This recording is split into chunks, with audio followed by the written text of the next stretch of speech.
Vous sentez que vous êtes hypersensible et vous avez du mal à trouver un métier qui vous convienne, qui vous protège et qui vous épanouisse en même temps? Eh bien dans cette vidéo, je vais vous donner des idées métiers qui vont être alignés avec votre sensibilité et également des conseils pour mieux vivre votre vie professionnelle avec cette hypersensibilité.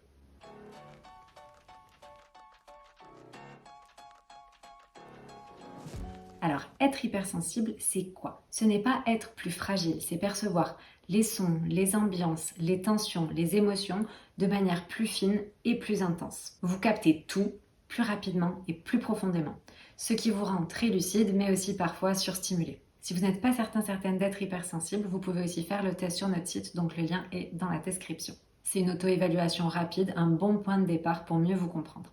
Alors maintenant, des idées de métiers qui sont adaptées à votre hypersensibilité.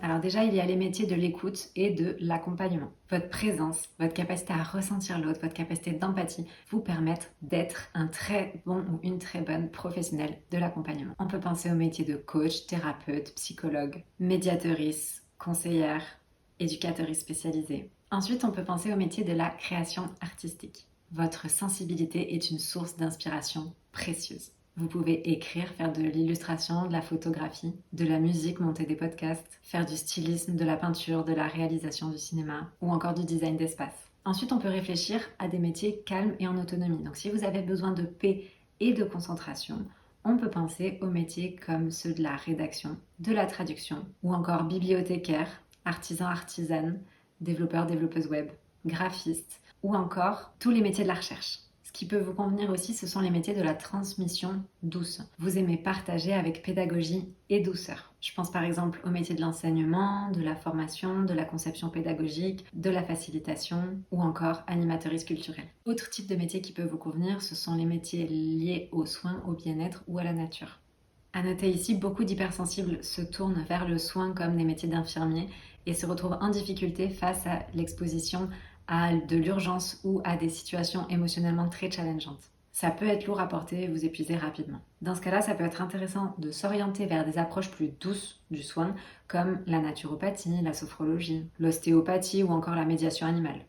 Il y a certains environnements qui vous conviendront peut-être moins, donc vous pouvez y aller mais avec précaution. Ça va être les métiers où il y a du flux tendu et de la pression. Par exemple, les urgences hospitalières, la réanimation, les soins intensifs ou alors l'aide sociale extrême. Les environnements hyper bruyants et surchargés, les open space bruyants, les milieux festifs, les métiers avec une forte charge émotionnelle ou des métiers avec des relations conflictuelles, ou les postes ultra compétitifs ou très codifiés où l'émotion peut être perçue comme une faiblesse. Je suis convaincue que ce n'est pas le cas et qu'on peut réussir à faire entendre sa voix, mais dans certains environnements, ça peut être très difficile. Alors maintenant, des conseils pour vous épanouir quand vous êtes hypersensible en milieu professionnel.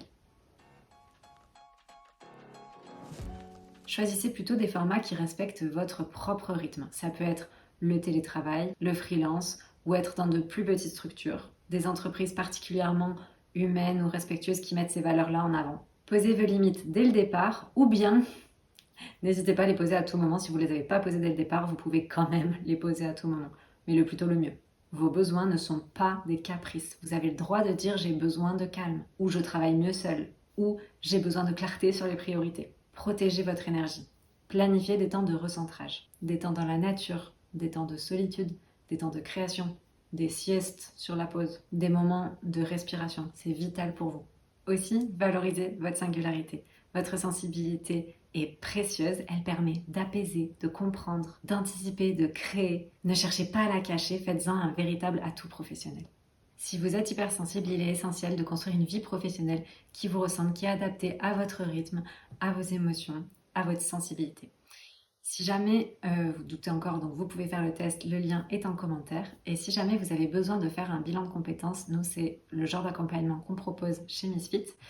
Si vous êtes intéressé par ce bilan de compétences, on propose des appels découverts. Donc tous les liens sont dans la description de l'épisode. Je vous invite à réserver une séance découverte avec moi. Aussi, si vous êtes hypersensible, ça m'intéresse vraiment de savoir qu'est-ce que vous faites comme métier. Est-ce que cette vidéo vous a aidé? Est-ce que vous avez vous aussi d'autres conseils à partager pour les hypersensibles qui pourraient regarder cette vidéo? Ça nous fera très plaisir de vous lire. Si vous voulez davantage de contenu pour vous construire une vie professionnelle qui vous ressemble, n'oubliez pas de vous abonner à la chaîne.